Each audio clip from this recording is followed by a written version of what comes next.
안녕하세요. 미씨와이씨 여러분, 서범준 목사입니다. 여러분, 얼마나 많은 책들을 1년 동안 읽고 계신가요? 그 중에서 하나님을 알아가고 하나님을 만나고 하나님을 만나는 걸 도움을 줄 수 있는 신앙서적은 얼마만큼 읽어가고 계신가요? 그래서 우리가 야심차게 한번 준비했습니다. 우리가 신앙인이라면은 이 정도 책은 한번 읽어보면 좋겠다. 또 우리 공동체를 세워가고 공동체가 하나 되어가는 과정 가운데 이 책들을 함께 나누면 좋겠다라는 책들을 한 달에 한 권 내지는 2권 정도 소개함으로써 우리의 신앙이 날마다 조금씩 성장하는 시간들을 가져보려고 합니다. 그래서 이 코너의 제목은 함께 읽어볼까요? 라고 정해보았습니다. 그렇다면 첫 번째로 우리가 함께 읽을 책이 무엇이냐? 바로 하나님의 열심이라고 하는 책입니다. 성경에 있는 수많은 인물들을 한 사람 한 사람 다루면서 그 성경의 인물에 포커스를 맞추는 것이 아니라 그 성경의 인물들을 이끌어 가시는 하나님이 어떠하신 분이신지에 대해서 우리에게 소개해주고 우리가 가져야 될 믿음이 무엇인지에 대해서 친절하게 안내해주고 이야기해주는 책이 바로 이 하나님의 열심이라고 하는 책입니다. 그렇다면 우리는 왜 신앙서적을 읽어야만 할까요? 저는 단 한 가지 목적과 이유를 여러분들에게 소개하고 여러분들에게 강조하고 싶습니다. 그것은 무엇이냐면은 바로 하나님의 말씀에 가까이 나아가게 되는 큰 유익을 받게 된다라고 하는 것이죠. 신앙서적을 통해서 우리는 은혜를 받게 됩니다. 내가 이 책을 통해서 참 도전을 많이 받았어. 이 책을 통해서 내가 무엇을 알게 되었어. 무엇을 경험하게 되었어. 다 좋습니다. 하지만 거기서 그치면 안 돼요. 이 신앙서적들이 가지고 있는 목적과 목표는 무엇이냐면은 하나님께 가까이 가게 하는 말씀을 가까이 다가가게 하여주는 바로 촉매제와 같은 역할을 한다라고 하는 것이죠. 여러분이 생각하고 있는 믿음의 조상하면 누가 떠오르시나요? 네, 그렇죠. 믿음의 조상 아브라함이 떠오르실 것입니다. 그럼 아브라함 하면 우리 가장 먼저 떠오르는 이야기가 자신의 사랑하는 아들 이삭을 바친 이야기가 떠오르시죠. 근데 아브라함은 어떻게 그 이삭을 바칠 수 있었을까요? 만약에 저에게 딸을 그렇게 바쳐보라 라고 말씀하시면은 저는 그렇게 하지 못할 것 같아요. 그래서 우리가 아브라함 이야기를 읽을 때마다 어떤 마음이 듭니까? 좌절을 하게 돼요. 난 저런 믿음이 없는데, 나는 아브라함처럼 갈대아 우르를 떠날 수가 없는데, 하란 땅을 떠나서 하나님의 약속하신 땅으로 내가 갈 수가 없는데 그래서 나는 믿음이 없구나, 이렇게 생각하신다면은 우리가 착각하고 오해한 것입니다. 아브라함이 처음부터 그런 일들을 행할 수 있었던 사람이 아니다라고 하는 거예요. 아브라함이 믿음의 조상이 될 수 있었던 것은 야곱이, 요셉이, 그 다음에 바울이 그러한 일들을 할 수 있었던 것은 무엇이냐면은 하나님의 계획과 하나님의 섭리와 하나님의 뜨거운 열정이 그들을 그 자리 가운데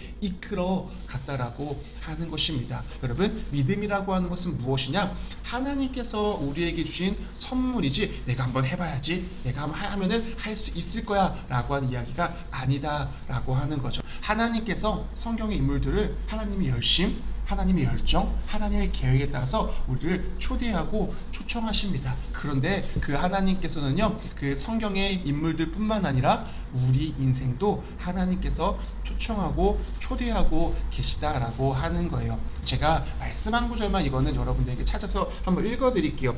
야고보서 5장 17절 말씀인데요. 야고보서 5장 17절에는 이렇게 이야기합니다. 엘리야는 우리와 성정이 같은 사람이로되 그가 비가 오지 않기를 간절히 기도한즉 3년 6개월 동안 땅에 비가 오지 아니하고 라고 기록하고 있습니다. 여기서 엘리야가 나오는데 엘리야는 우리와 성정이, 우리와 똑같은 사람이다라고 야고보 사도가 우리에게 이야기해주고 있습니다. 믿음의 사람들을 보면서 여러분 좌절하고 있습니까? 우리 BCYC 안에서도 공동체 안에서 난 저 선배처럼 될 수 없는데, 난 저 친구처럼 될 수 없는데 이런 마음 때문에 좌절하고 계십니까? 아니요. 이 책을 통하여서요, 우리를 사람이 아니라 하나님을 통하여서 내가 누구인지를 발견하고 알아가는 저와 여러분들이 되었으면 좋겠습니다. 하나님의 일하심, 하나님의 열정은요, 지금 우리에게도 똑같이 일하고 있습니다. 쉬지 아니하시고 그 다음에 졸지도 아니하시는 하나님께서 우리를 하나님의 뜻대로, 하나님의 계획대로 인도해 나가고 계시다라고 하는 것이죠. 나는 능력이 없어, 나는 달란트도 없고 나는 힘도 없어 라고 생각하십니까? 아니요. 내가 할 수 있는 일이 분명히 있습니다.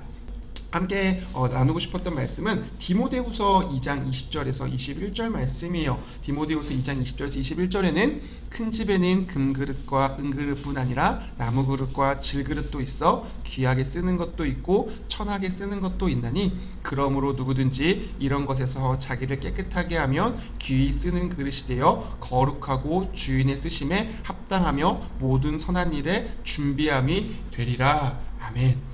사랑하는 여러분, 하나님이 나를 향한 얼마나 큰 계획을 가지고 계시는지, 나를 어느 자리로 나를 부르고 계시는지를 확인할 수 있는 시간이 되었으면 좋겠습니다. 제가 이 책을 읽으면서 감동, 도전을 받았던 한 구절을 여러분과 함께 읽으면서 마무리해 보려고 합니다.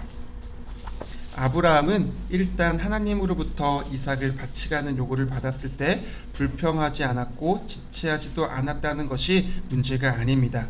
가장 중요한 것은 이렇게까지 인도함을 받도록 지도하신 하나님의 무한히 참으시고 인도하시는 열심 있는 손길에 있습니다. 네, 저와 여러분이 이 하나님의 열심 있는 손길에 의탁되고 하나님이 열심히 있는 손길에 붙들림 바 되어져서 살아갈 수 있는, 이 책을 통해서 그 사실을 더욱더 깊이 깨닫게 되는 저와 여러분 될 수 있었으면 좋겠습니다. 감사합니다. 다음에 또 만나요.